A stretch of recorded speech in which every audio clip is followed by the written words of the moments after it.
लगा के छौरी जबरैया में चलै छी बुढ़ू गो जवान को के जान तू मारै छी सेंट लगा के छौरी जबरैया में चलै छी बुढ़ू गो जवान को के जान तू मारै छी चश्मा पहन के छौरी कान की दबाबै छी हे गे मार करबाबै छी गे छौरी मार करबाबै छी हे गे मार करबाबै छी गे छौरी मार करबाबै छी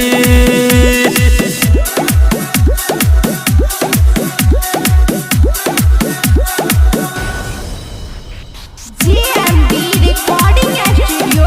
सुजानपुर गढ़पुरा।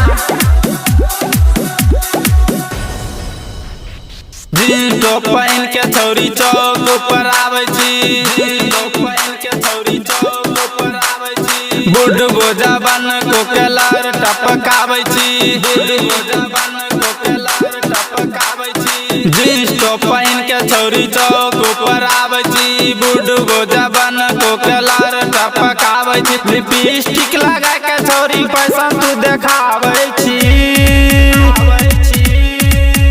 हे गे मार करबाबै छी गे छौरी मार करबाबै छी हे गे मार करबाबै छी गे छौरी मार करबाबै छी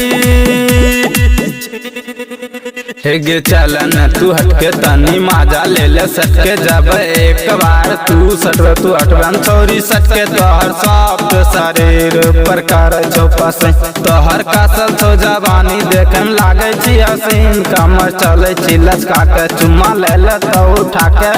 बूढ़ वो जवान को छौरी चल दली ईमान डोला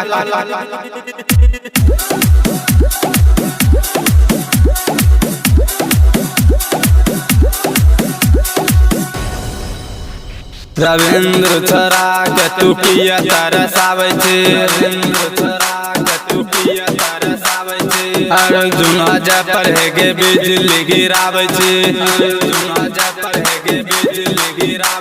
रविंद्र छोरा के तू पिया तरसाबै छी अर्जुन अजय पर है गे बिजली गिराबै छी बुढ़ो के देखा के छौरी किया ललचाबै छी हे गे मार करबाबै छी गे छौरी मार करबाबै छी हे गे मार करबाबै छी गे छौरी मार करबाबै छी।